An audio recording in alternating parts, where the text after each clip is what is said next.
1 po. Opo, version 1. Galing Thailand. Bababaan ko lang yung motor.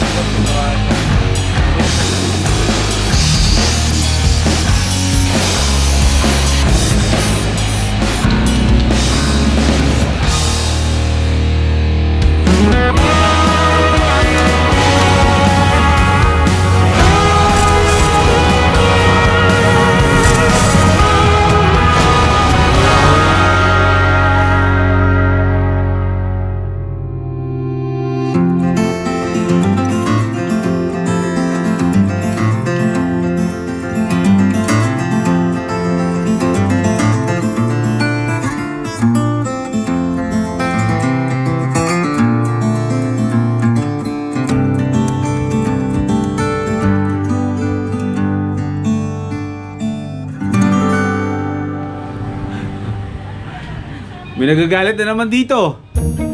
Saan ba tayo pupunta? La Union, Baguio, Laguna? After na ng June 12, Ang alin? magsubik tayo. Sige. Siyempre, sagot yan ng Phil Wonders. Medyo may nagtatampo na dito eh. Wonders ba yun? Oo, tatampo. Mukhang mabubulilyaso yung La Union tsaka Subic namin eh. Na-postponed eh. Daming restrictions pa eh. Pero syempre, tuloy yan. Isang taon. Isang taon na pagmamahalan at suportahan sa isa't isa. Ilang away? Ha? Ilang away? Siguro sa loob ng isang taon, mga 4 na beses na tayo nag-away. Yung bongga, no? Na bongga na. Yung parang gusto mo na akong patayin. Hindi ako. Diba? Tapos dun sa 4 na yon, nilayasan mo ako, umuwi kang Laguna. Diba? Tapos nung umuwi ka, nagkandaligaw-ligaw ka, umalis ka ng alas 4 ng hapon, nakauwi ka ng Laguna, alas 7 ng umaga. Saan ka natulog? Sa kali. Sa kalye. Ayun, good morning mga first timers. Anong first time ang meron sa inyo ngayon? Pasensya na kayo at medyo abrupt yung pagka-edit, yung ending ng swimming namin kahapon, yung team building ng DC Monorack. Kasi hindi naman sa pagiging KJ ko, talaga namang sumabay naman talaga yung sakit ng ulo ko, yung migraine ko. Kasi natulog akong gutom. At pagising ko ay masakit na yung ulo ko. Anyways, tuloy yung buhay natin. Ngayong araw na to, meron tayong aasikasuhin. Total hindi tayo makaalis ngayon kasi umuulan, pero bigyan muna natin ng time muna yung isang motor natin, si Madonna. Syempre, love ko si Madonna eh. Pupunta tayo ng GTR Speedtech mamaya, may gagawin si Doc Gaddy, bababaan natin si Madonna kasi medyo nahihirapan si Prisha i-drive. Kahit ako, nahihirapan ako i-drive yun kasi matangkad si Madonna. Ibababa natin ngayon. Pero, ganun pa man, gusto ko munang i-promote bago tayo lumabas. Po-promote ko muna yung syempre, yung boy bangus natin na available na ulit, yung mga stocks natin sa bahay. Marami tayong stocks, nakapag-ipon tayo ngayong week na to na medyo maraming kahon-kahon. So meron kami dito na mga boxes na i-deliver. Hindi ko alam kung ipipick upin to mamaya, pero mahal, bound to ano tong box na to? Patarlak to, itong box na to. So isa lang ang umorder nito. At ano pa to? Ito rin, bangus din to. Yep. Boy bangus din. So marami tayong orders sa bahay, marami kaming nakastock. So kung gusto niyo magbenta, sayang din yung makabenta kayo ng isang bote is pwede kayong kumita ng 60 pesos or 50 pesos, di ba? So mag-PM na kayo sa Boy Bangus Gourmet. At syempre, meron din tayo dito mga paninda ni Madam Prisha ng mga Diana bleaching soap at Diana rejuvenating. Ano ba yung isa? Whitening. Isang whitening tsaka isang bleaching soap meron siya dito. So sa lahat ng mga gusto maging reseller, medyo ito na nga lang ang natitira sa amin kasi may mga kumuha na rin. So kung gusto niyo magbenta, malaki din ang tubo dyan. Pwede naman tayo rumakit-racket. Sa panahon ngayon is mas mabilis magbenta online. Alam niyo yan, pandemic, di ba? Kailangan natin, kung empleyado kayo, kailangan niyo pa rin kumita ng doble. At least yung isa, kung pumapasok kayo, at least sa bahay nyo, meron kayo napapaikot na pagkakakitaan. Diba? Dalawang kita, mas maganda. PM lang kayo ha. May mga sasagot naman dyan. May mga admins yan. So today, pupunta tayo ng GTR Speedtech. Pero, bago tayo pumunta doon, may dadaanan lang muna akong shop dito. Somewhere within Malolos din. Pipick upin ko lang yung in-order na flat seat na carbon, dry carbon yata. Yung tawag doon. Medyo mabigat. Pero, okay lang at para lumipis na yung upuan ni Madonna para bumaba, para mas maging komportable mag-drive ako at lalo na si Prisha. Ang gagawin ni Doc Daddy ngayon, ang sabi niya, dalhin ko daw yung mga dating mga shocks ni Madonna. So, yung nakakabit to kay Madonna, yun yung LCM at yung sa likuran, YSS suspension yung nasa likuran ni Madonna. Pero ang laman ng mga box na to ay stock. So, depende na yung kay Doc Gaddy kung paano niya gagawin. Kung ibabalik man sa stock yung mga shocks ni Madonna, why not? Kasi sa totoo lang, stock is good. Mas malambot, mas maganda ang laro ng mga stock ng mga shocks ng Aerox o kahit anong mga motor. Wala pa rin tatalo sa mismong stock, di ba? Pero tignan natin kung yung likuran is stay or yung harapan lang or baka ibalik sa dati. Basta importante bumalik sa dating height ni Madonna. Yung para hindi mahirap matangkad. Kahit ako nakatingkad ako, matangkad na ako eh. So lalabas muna tayo, pick upin muna natin yung upuan. Okay? Kailan tayo ulit mag-aaway? Mamaya. Mamaya. Alam mo na kung bakit mamaya. Kawain mo ko eh. Pagbalik din mamaya ni Madonna, iba na yung itsura ni Madonna. Teka sa akin. Tapos na lang. Hindi. Bibilang ko lang naman ng RCV Max. Ayun ako. Hindi. Papalowered ko lang naman eh. Papaputulan ko yung shocks. Away. Ha? Away yung kita. Gagawin kong rat look yung tambucho. Hindi. Papa-disc brake ko yung likod. No. O sige, joke lang. Hanggang sa muling pag-aaway. Ayun, shoutout muna sa J3D Apparel. Ayan, kay Sir Dan. Hello Sir Dan. Kapag hindi na busy-busy ay mag-lunch out tayo soon or dinner out. Napaka mabait naming boss sa J3D Apparel. Yung mga boss namin sa mga sponsors namin, hindi lang namin boss eh. Maayos na mga kaibigan. Di ba lagay ng pera to, di ba? Hold upin natin para marami tayong pera. Uy no, puro pera laman yan. Pag nabuksan natin yan, bili tayong big bike. Pwede na.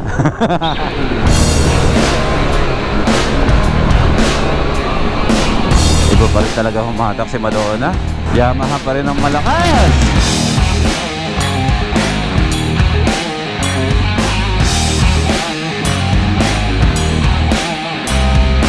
Ayan, shoutout muna sa kaibigan ko ha, si Biyahe with Ken. Ayan, nag-post ako na hulaan nyo kung sino yung magbabalik. Pumutikan ka pa sir. Sinigawan pa. Nasa tamang daanan naman yung babae. Tip lang ha mga first timers ha. Kahit na mabilis tayo at pag nakikita natin sa unahan na may tumatawid, lalong lalo na sa pedestrian lane, wala tayong laban dun. Mabilis na silip tayo sa side mirror, tapos mag-minor tayo at ibigay natin yung karapatan na tumatawid sa pedestrian. Dahil pag yan nasagi mo at maluwag naman yung sa likuran mo, talagang wala tayong laban dyan. Always give way sa mga pedestrians para hindi magkanda gulo-gulo ang tahimik nating buhay. For example, hindi ko ma-explain maayos eh. For example, yung truck na yan na nasa unahan ko, hanggang dito ka lang. Para if ever na huminto man yan bigla, mayroon ka pang chance na pumreno. May ilang segundo ka pa makapreno at makahinto ka na maayos. Kasi kung kunwari, for example lang to ayan, kamote nga rin no. Ayan, nakadikit ka na ganyan, mabilis siya, nakasunod ka. Pag biglang pumreno yan, para kang eraser na binato sa blackboard.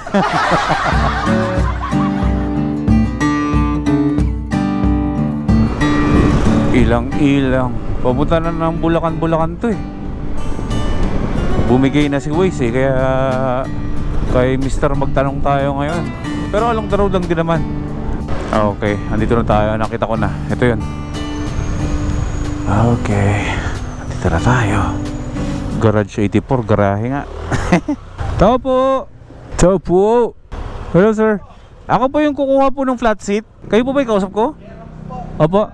Oh, ano ba yun? Tong, ano ba yun? JRP. Ano yung isa? Tong, pakitong-kitong. Kasi pang ano to eh, mga brand to ng mga pang ano eh, Thai massage. Ay, ayun, JRP Racing Thailand. Pang Aerox po. Apo, version 1. Galing Thailand. Bababaan ko lang yung motor ko at kahit matangkad na ako eh, nakatingkayad ako eh. 3 ano po yun no? 3K no? Ito po. Order din po sa akin yan. May shop din po ako. Oh. Sticker ba? Saglit lang. May nakakita pa sa dito. O tara. Ayun. Oh bro, sticker. Ayan bro. Mag-iwan na rin ako kay sir ng sticker, sir oh. Ba, gusto mo po ng sticker ko? Ay, thank you po. Check nyo na lang po sa Facebook saka sa YouTube yan. Sige, sige, ingat po. Ay po ba si Boy first time? Opo, ako po yan. Nanonood po kayo sa akin? Small world, no? Ang taas kasi nung LCM ko. Do magandang shocks pero matangkad. Thank you, thank you. Apo. Garage 84. Mga Thai setup ang ginagawa pala. Small world, no? Nanonood din pala sa atin. Ayun, shoutout sa Garage 84 sa lahat ng mga gusto magpa-setup dyan ng mga city bike at mga pang Thai look. Ayan. Saya, hindi Thai look. Thai look.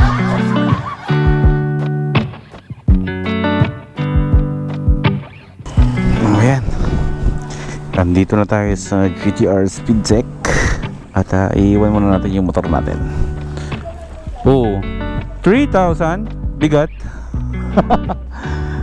JRP. Hiramin ko na lang muna yung motor mo. Oh, sige. Iyan na. O siya, bye-bye. So ganun kabilis mangidnap ng bagong Aerox. Akala ko mabibideo natin yung paggawa pero hindi. Malamang marami nakapila. So kaya mamaya babalikan na lang natin. Pero tingnan natin mamaya, sikapin ko na maipakita sa inyo mamaya kung ano yung itsura ni Madonna. Babalik lang naman sa dati yung baba niya. And then palit lang naman ng upuan para masabot na.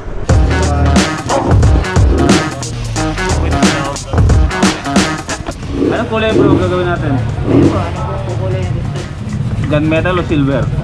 Silver na glossy ba yun o matte? Parang glossy? May top coat din yun, yung mga ganun. Wait lang, meron kasi ako nakikita dito. Okay, andito na tayo sa shop ng kaibigan natin na mga gumagawa ng nagpipintura ng crankcase. Yung kay Madonna kasi na ayos na nababaan na si Madonna. May mga ibang ginawa na rin doon. Binalik yung shock sa dati. Dating shocks natin yung LCM shocks tsaka yung YSS na G-Series itatabi muna natin. Maril natin in time magkaroon pa tayo ng isang Aerox, di ba? Hindi natin masasabi kaya itatago natin yung mga piyesang yun. Ito yung gawa nila. Ipapaganito natin yung crankcase ni Madonna. Ang purpose nito is para mas ma-prevent natin yung pagdumi ng loob, di ba? At least nakikita natin kasi kanina nung binuksan, kaya dito ako gumawa kasi dito naman talaga nagpapapintura. Maya makikita nyo kung ano ang kalalabasan ng itsura ni Madonna. Mababa na rin siya, parang ganito na rin siya kababa, hindi siya tulad dati na sobrang taas niya. Tingnan natin kung paano magpintura and soon tayo na ang gagawa doon sa ibang motor natin. Napakababang Aero, NMAX na.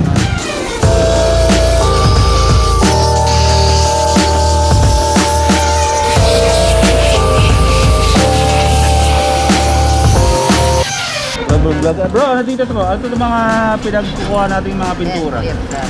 Ito yung clear, panguli ito, di ba? Panguli yan. Ay, panguli. Panguli yan. So medyo glossy, silver glossy ang gagawin natin. Pinapatuyo lang natin to para mas kumawit. Oh, titirahin mo na. Oh, tirahin mo na. So mabilis lang matutuyo to. Okay, palo na siya. Yan yung silver bro. Tapos kikitak pa yan naman. Solid ah. Sa dalawang patong na. O bali ubusin mo yung ano natin. Pwede ko pumubusin.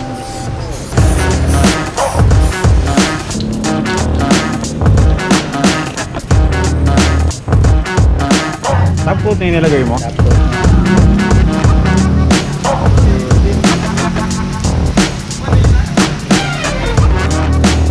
Wala mo na ang bro? Ligo-ligo, walang car wash muna.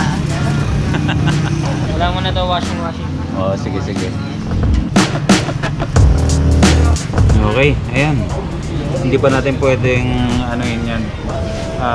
Ipa-car wash kasi nga medyo hindi ganun kahaba yung time na ginawa sa pagpapintura. Tuyo naman na yan. So, wag muna natin ipa-car wash.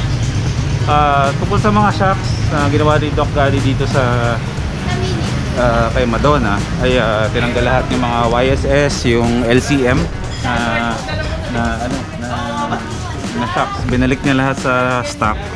So hindi ko alam kung anong ginawa dyan ni Doc Cady, bakit bumaba yan. And then yung sa harap din ay naka-lowered na rin yan. Pero kapag naka-center stand lang kasi, pero pag binaba pa yung center stand yan, eh mas ano yan, mas mababa na. Ang galing nga eh, kahit mababa na, hindi ito matama yung auxiliary lights natin dito sa loob. Ayan, nagpalit na rin ito para mas malinis tignan. Ito yung dry carbon na JRP na nabili natin kahapon, na ito daw yung pinaka latest yata na flat sheet na carbon ng JRP from Thailand. At ano pa ba, binawasan ko ng konti yung mga stickers para mas maging minimalist siya, para mas ma-emphasize na manipis yung motor, para hindi siya magmukhang comics. Pero syempre, tinira ko yung sticker ng Stickazone kasi sponsor natin yan sa mga decals natin. So, ayos. Ayan na yan. Kitang-kita na sa loob yung panggilid natin. Shoutout kay Mark at sa mga tropa niya dito sa sa shop. Sa lahat ng mga gustong ganito rin, customize na magpapapintura ng crankcase, punta lang kayo dito sa Akisha Motorcycle Parts and Accessories. Mabini Street, Pinagbakahan. Malapit lang dito sa First Time Moto. So, kung gusto nyo ng ganyan, malinis na ganyan, punta lang kayo dito.